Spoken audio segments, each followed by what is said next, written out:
Welcome and thanks for tuning in to another installment of Tips and Tricks for Writing Manuscripts. This is episode 6 and we'll be discussing design and symbolism. Now this is mostly going to pertain to your characters, but as you go along with the writing process and the building process for your story, you're going to find that these topics will probably translate really well to the world and to the cultures in the world that you're building. So hopefully the topics we'll be discussing, such as clothing, colors, animals, and their meaning as far as symbolism goes, will give you some really great ideas and insight to how you can get the most out of your characters and your cultures without having to write so much. Now, symbolism I find is really important, especially in fantasy settings. Especially if the fantasy setting is set in an almost medieval, Middle Ages sort of way, they relied a lot on symbolism people relied a lot on symbolism to tell other people the kind of people they were without have to say it. They like to advertise through heraldry, through the types of garments that they wore and the colors that they wore, what kind of people they were, their status. And as far as architecture goes, you can really see what a building is used for to a degree by the way it's shaped and how it's decorated.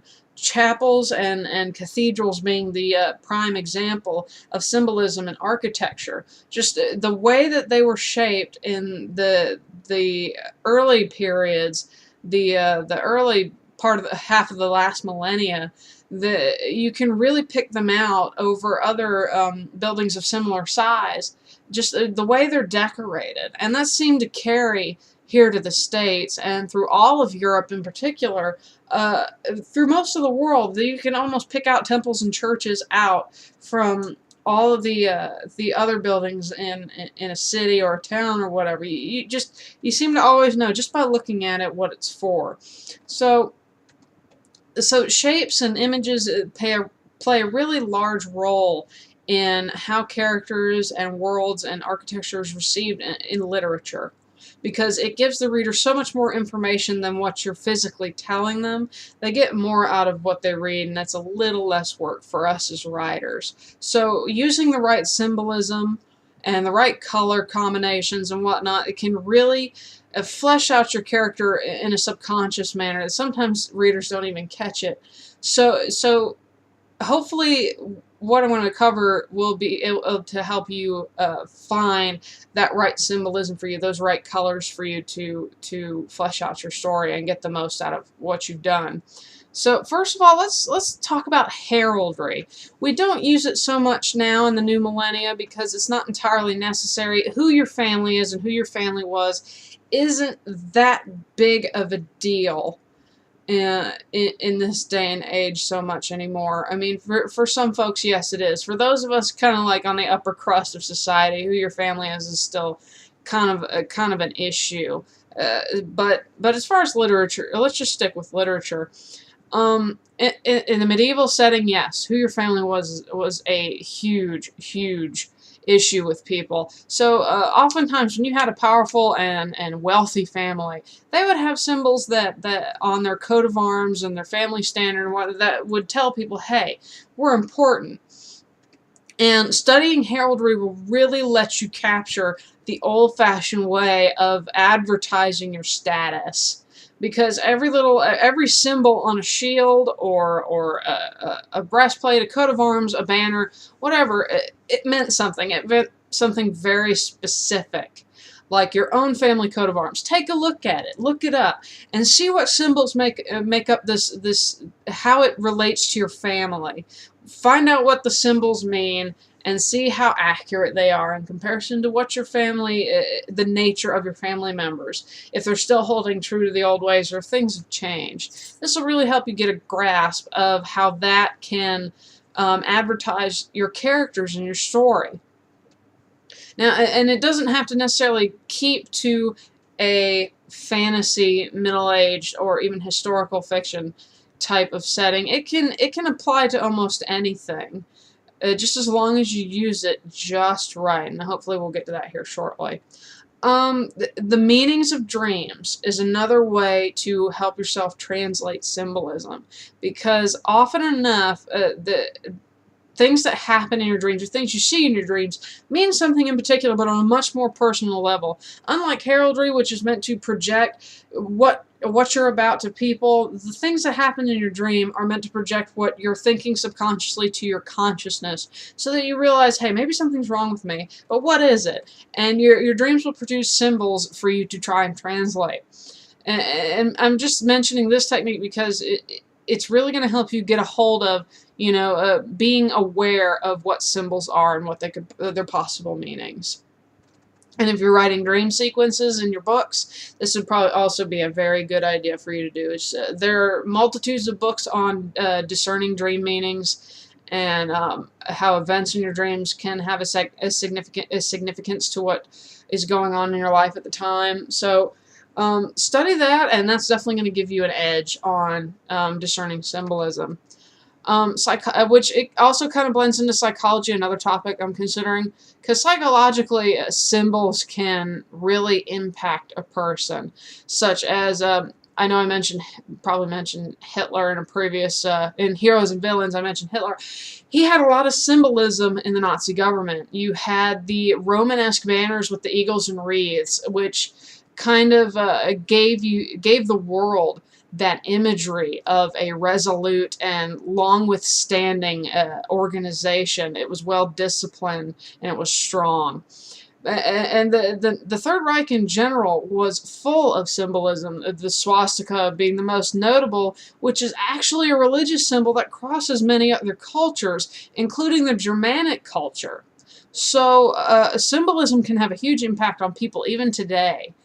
With our sports teams and our athletic clubs and all these other things that people do, all these clubs and groups that people join, they all have a symbol of some kind. They have particular colors or a mascot or something that represents them as a whole. And they all have a specific meaning.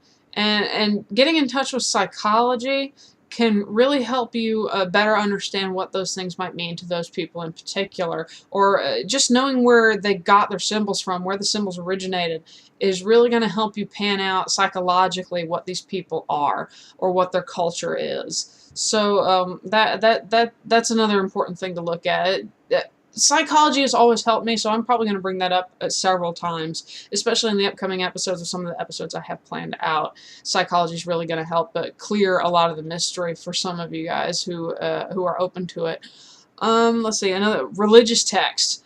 Religious texts from all over the world, if you can find them in certain cultures, are full of symbolism. There's so much symbolism in every religion, in particular that of the Native Americas and the Mesoamericas. If you can find it, it's really great to look into because of all the animal symbolism and nature symbolism that they use. The Celts and the Druids, they draw on a lot of natural symbolism. And it's all over the world that you can find all these different cultures full of symbols that they all mean the same thing, they all mean different things, even though they look similar. And even something as universal as crows can mean something different 100 miles apart. If you catch my meaning, some Native American clans saw the raven as the trickster, as the troublemaker, as an annoyance, while others saw them as the wise counselor, the one who gives you the riddle to try and figure out your own problems. And just, it really depends on who you ask, in particular with animal symbolism. So a lot of these things they can go into designing your character. I lost my train of thought again. Another thing that can pertain to that is colors. Believe it or not, colors have multiple meanings. There's a duality to almost all of them, and several of the ones I can think of. Even if you've never done it or gotten involved with it, I'm sure you've heard of the Magic the Gathering franchise. They're an excellent example of the duality or the multiplicity of colors and their meanings, because in certain sets of the card game, you can have heroes and villains in each set of colors, even though some of these colors may seem benign and the others seem predominantly malevolent. such as Ravnica and the new Phyrexia. They give you an opportunity to see the evil in the good colors and the good in the evil colors to a degree. Black is typically bad. You're mostly going to get a majority of your villains and strictly chaotic characters out of black. However, in New Phyrexia in particular, you had evil coming out of white with the, I think it's the Praetors. You had Ella Schnorn, I think it's the Grand Cenobite, I think is what she's called, but white, but completely sinister. And in Ravnica, you had supposedly benign colors such as green, representing death and the rot of things. With, I think it was the Golgari, the Golgari Guild, I think is what it was. They were green and black, so you had rotting life. If that's not a oxymoron. So colors can have multiple meanings, and it also fits into heraldry really well in that your color says something about you. So I actually have a list of certain translations of colors. Like black is often equated with death, especially in the Western world. Black is death. Black is evil. However, in other parts of the world, not so much, especially in Asia. You don't wear black to a funeral. You wear white. You don't wear white to a celebration. You wear red or gold.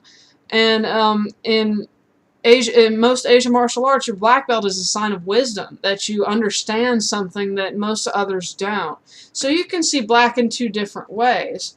And then you have white, you have purity, you have this sense of goodness, but you can also have cowardice and a white flag of surrender in most places, particularly in the West. And then you have the gold. Gold can often be seen as a color that signifies strength, solidarity, or wealth, but it can also mean greed and a sense of arrogance.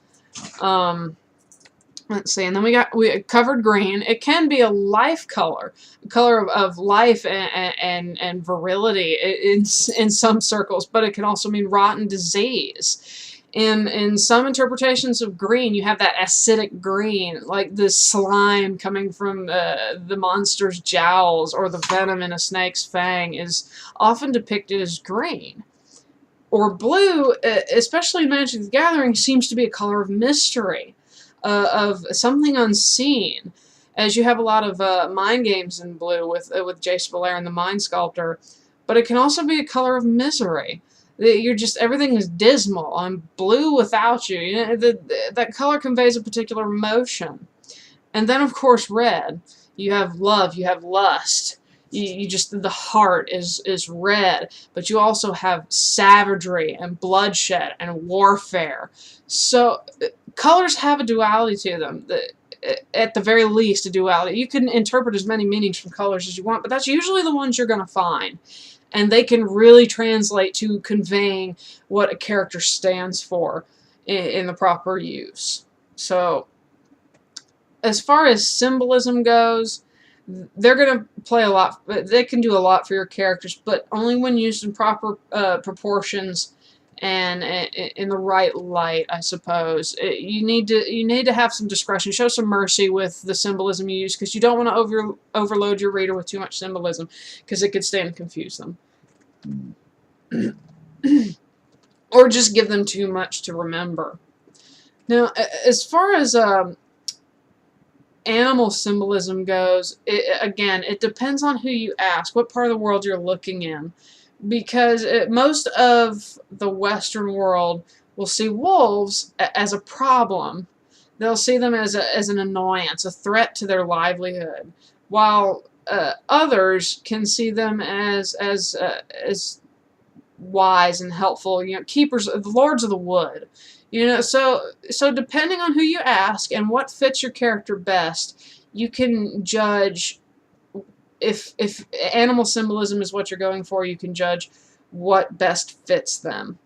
And I would really suggest looking into a multitude of mythologies and folklore and cultures to decide what interpretation fits what you're working on, what works for you, what gives you what you need. But I would definitely suggest keeping true to what you find. If you're sticking with one interpretation of a particular animal or color or symbol, I would stick to that throughout that one book, until, of course, perhaps by chance your characters encounter a culture that uses it in a different facet. Then you could explain, its different meanings, so long as it suits a purpose. But just stay constant, stay consistent with the definition you choose. Now, let's get more so onto character design, actual design of your characters. Most of it is going to depend on certain aspects of their life. Where did they come from? How were they raised? How old are they? What kind of culture did they come up in? What was the terrain that they lived in? Certain things you want to ask yourself about your characters as you're building them is, are they of a particular race? Did you create a race, or are they of some you're familiar with? That's going to have a huge impact on how your character is by what the culture is like of that race, and how the rest of the races of your world perceives them and interacts with them, just like it does today in our world. Unfortunate as it is, the color of your skin impacts how people look at you, literally as well as symbolistically. The way they look at you is really going to impact how they treat you to start with. So, as much as no one wants to admit to it or say it or talk about it, what you look like matters. It really does. And it's the same thing for your character and how the world interacts with them. Another thing, do they have an accent? Does where they come from speak another language, but also speaks a language everyone knows, a common language? And does that accent bleed through when they're speaking that common language? That can have a lot to do with your character's confidence level, because sometimes an accent can be so thick no one understands you, even though you're trying your best to convey your thoughts in a way that everybody will comprehend, and that can be frustrating. So a character with a heavy accent might be extremely frustrated, or that might actually draw people to them when they have an accent that is a little more precise, a little well polished into the common language, that people are going to want to be around them. They're going to want to gravitate to them. So they might be more of a people person. So there's a lot of ways that you can take that. Another thing, scars. Scars are one of the easiest ways to convey struggle on a character's part to others that look at them, that meet them. Be careful with your scarring. I've made some mistakes in unfinished work of just too much scarring. It feeds too much on the misery of a character when it shouldn't. You should be able to convey properly what they went through and how it affected them with a balanced combination of visuals with dialogue and storytelling techniques, so that your reader doesn't have to rely so heavily on the visuals you're giving them. If you're going for a lot of scarring, just have some sense with it. This one story I'm working on, Blood from a Stone, I've only got little bits and pieces here done with that. It was one character has a severe burn down one side, and how she got this burn was fighting a dragon-type creature with a supposedly blessed shield as her only protection from the fire. While she's crouched down, she's holding the shield up to her face, and here comes the fire. It starts bleeding through the metal, and naturally she's going to shrink to the pain or the intensity of the heat. So there are pieces in the large amount of scarring that's missing. There's scarring on the arm where she was holding the shield, on the hand where it bled through to where her hand was pressing against the metal, or if you want to get a little more particular, how it burned into the metal, how it started to scald and stick to the steel. But it's on the face, but it's not on the neck because the shoulder was there to take the blow. So we have it empty here. And the way she was crouching down, the outside of her leg and her hip was burned, but not so much along the ribs and the side because of the way she was tightened up against the flames. So have some good anatomical sense when you're placing scars. So it's really going to show that you did your homework and you really care about what the old injuries on your characters mean. So your readers will appreciate it, even if it's just subconsciously. Again, on the injuries, prosthetics. Does your character have a false limb, or are they missing one? So, and again, with the scarring, just have some sense about what's missing. Have some sense about what's been replaced. Do they have pets? Did they used to have a pet? What kind of pets do they have? What kind of pets do they prefer? What is their pet's personality? How do they interact? That if your character does have an animal partner, that is going to play really well on the type of person they are, their personality type. So just like I said, one of the big rules of thumb about building your character is just have some sense, some good sense. And that's only going to grow the more you write and the more you practice with writing for your characters. What do they do for a living? What did they do for a living? Did they just lose their job? Had they been at that job for a long, long time? What do they do for a living? That is really going to say a lot about somebody to a degree. I'm a dishwasher for a living. That doesn't say much about me, only that I'm willing to do the dirty work to get where I'm going in life. Which is not a bad thing, but I really wish I didn't have to do it. But someone who was, say they were a lumberjack for a long time, or a furrier, not farrier, but furrier, someone who hunts for pelts in the winter, and so on and so forth. It's going to say a lot about their personality. Someone who works on their own is not going to have the greatest of social graces. But someone who works with people, and particularly children, are going to have a really unique understanding about human beings. So their occupation is going to say a lot about them, and it can help you design your character better. So, because someone who's not around people very often are likely to be relatively unkempt, whereas someone who does work with people often is going to be as upkept as possible, depending on how they work with people. Let's see. What happened in their past? Where did they come from? What did they crawl out of to get where they are?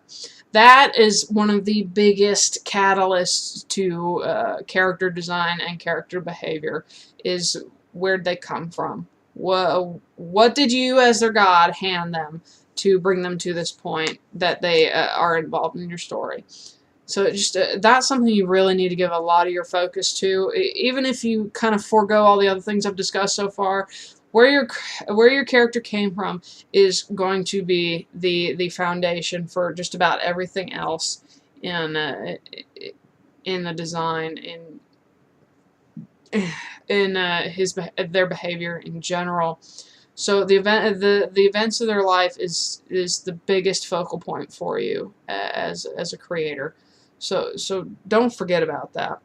And another thing that's almost equally important, and this is probably the last thing we'll talk about, is their dreams and goals. Why are they here? What are they in search of? What is driving them to follow you in the story you're making? What is making them stick around and possibly risk their life and limb, or the world as they know it, to achieve, or to avoid, or to provoke? That's another thing you really got to think about.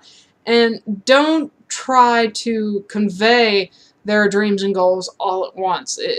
Sometimes you don't even see what the character's all about, or find their reasoning until the very end, which is just as viable, of course, to take. So just a lot of it is going to count on your gut. And the more you build your world and your characters, you're going to be able to find out what works for you.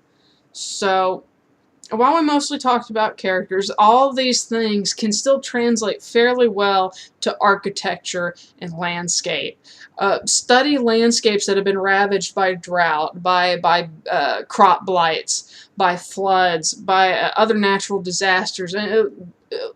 Research all kinds of different terrain: rainforest, mountain valleys, mountain passes, deserts. Take a look at what the world has to offer, and if you're into sci-fi, what other artists may have to offer of worlds.